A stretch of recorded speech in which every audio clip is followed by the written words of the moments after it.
श्री स्वामी समर्थ. जय जय स्वामी समर्थ. नमस्कार आहे सगळ्यांना. स्वागत आहे तुमचं माझ्या चॅनलमध्ये स्वामी समर्थ वाणी. आणि आज मी तुमच्यासाठी घेऊन आलेली आहे एक नवीन व्हिडिओ एका नवीन विषयासोबत.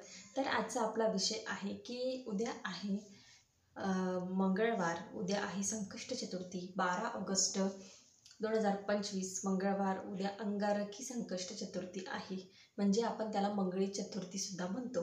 तर जे काही महिला किंवा काही पुरुष जर चतुर्थी जर त्यांना सुरुवात करायची असेल, चतुर्थीचा उपवास धरायला जर सुरुवात करायची असेल तर ते उद्यापासून सुरुवात करू शकतात. तर आज श्रावणी 3रा सोमवार आहे आणि उद्या आहे चतुर्थी.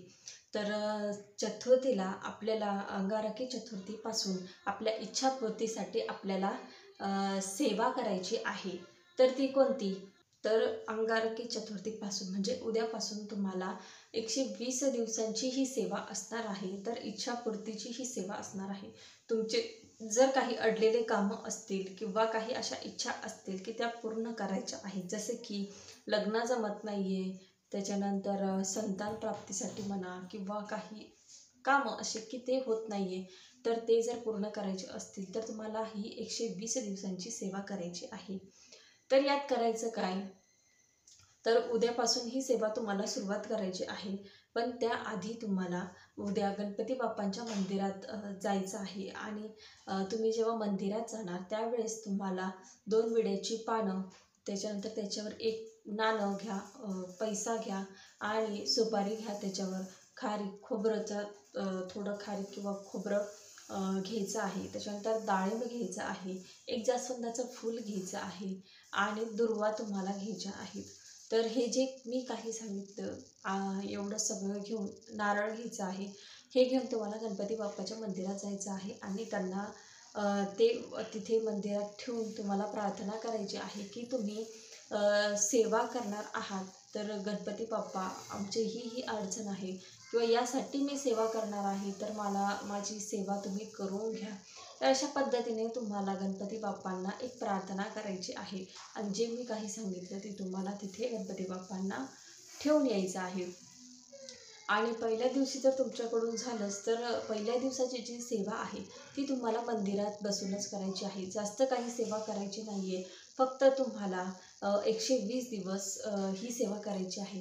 तर रोज तुम्हाला मंगलमूर्ती विघ्नहरा दुरितनाशना कृपा करा हा जो मंत्र आहे हा तुम्हाला रोज 121 वेळेस म्हणायचा आहे. तर तुम्हाला समजलं असेल 120 दिवसाची सेवा आहे आणि रोज तुम्हाला 121 वेळेस मंगलमूर्ती विघ्नहरा दुरितनाशना कृपा करा हा मंत्र तुम्हाला म्हणायचा आहे. तर तुमच्याकडून जर झालंच तर उद्या मी जे काही सांगितलं ते तुम्हाला मंदिरात ठेवून उद्याच्या दिवस तुम्हाला मंदिरात सेवा करायची आहे.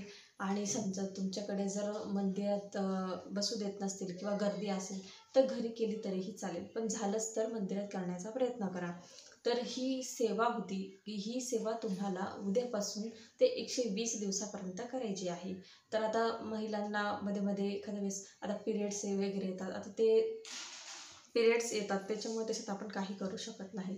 4-5 दिवस तुम्हाला चालणार नाही, पण त्याच्यानंतर तुम्ही सेवेला सुरुवात करू शकता. पण जर तुम्हाला सुतक असलं तर सुतकचा खूप गॅप पडतो, म्हणजे 13 दिवस जातात त्याच्यामध्ये. तर तुम्हाला 13 दिवस जर त्याच्यात गेले तर तुम्हाला सेवेला परत सुरुवात करावी लागेल, नवीन सुरुवात करावी लागेल. मासिक धर्म वगैरे जर असेल तर तुम्ही कंटिन्यू करू शकतात, पण जर सुतक आलं तर तुम्हाला ती सेवा परत करावी लागेल. तर हे करायचं आहे. त्याच्यानंतर ब्रह्मचर्याचं पाळायची गरज नाही, कारण काही महिला एखाद्या संतान प्राप्तीसाठी सुद्धा ही सेवा करतील, म्हणून ब्रह्मचर्याचं पालन नाही केला तरी चालेल. फक्त परान्नवर्ज्य आणि श्रावण असल्यामुळे तर मांसाहार आपला वर्ज्यच आहे. पण जर आता ही सेवा 120 दिवसांची आहे म्हटल्यावर 4 महिने ही सेवा चालेल. पण त्याच्यानंतर तुमच्या घरात जरी मांसाहार झाला तरी तुम्ही मांसाहार करायचा नाही. परान्नवर्ज्य दुसऱ्यांच्या घरचं खायचं नाही, प्यायचं नाही आणि ब्रह्मचर्याचं पालन नाही केलं तरीही चालेल. तर हे नियम आहेत फक्त. आणि त्यासोबत ही सेवा तुम्हाला करायची आहे जी 120 दिवस करायची आहे. आणि रोज 121 वेळेस तुम्हाला मंगलमूर्ती विघ्नहरा दुरितनाशना कृपा करा हा मंत्र तुम्हाला म्हणायचा आहे. मांडणी करायची गरज नाही, काही करायची गरज नाही. फक्त देवासमोर रोज बसायचं, एकच टाईम ठेवण्याचा प्रयत्न करा. कारण कसं असतं ना, सेवेचे पण काही नियम असतात. तर त्या पद्धतीने तुम्ही जर आज दुपारी सेवा करणार आहात 12ला म्हणा, 1ला म्हणा, 2ला म्हणा, तर तो जो टाईम आहे तो कंटिन्यू ठेवण्याचा प्रयत्न करा. 1-2 दिवस जर तुमच्याकडून चुकून काही बाहेर गेल्यामुळे किंवा कशामुळे टाईम इकडे तिकडे झाला तर काही हरकत नाही. पण रोज तुम्ही एकच टाईम ठेवण्याचा किंवा एकच वेळ ठेवण्याचा प्रयत्न करा. तर अशा पद्धतीने नियम जे होते मी तुम्हाला ते सांगितलेले आहेत. सेवा मी तुम्हाला सांगितलेली आहे. तर ही सेवा जर तुम्ही अगदी मनापासून केली तर याचं फळ भेटल्याशिवाय तुम्हाला राहणार नाही.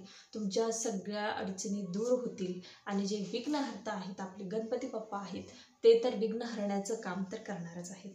म्हणून तुम्हाला मनापासून सेवा करायची आहे. तुमच्या सगळ्या ज्या अडचणी आहेत ते मार्गी लागल्याशिवाय राहणार नाही. तर ही सेवा नक्की करा. उद्या आहे संकष्ट चतुर्थी. उद्यापासून तुम्ही सेवेला सुरुवात करू शकता. तर अशा छोट्याशा माहितीसोबत भेटूया पुढच्या व्हिडिओमध्ये. श्री स्वामी समर्थ. जय जय स्वामी समर्थ.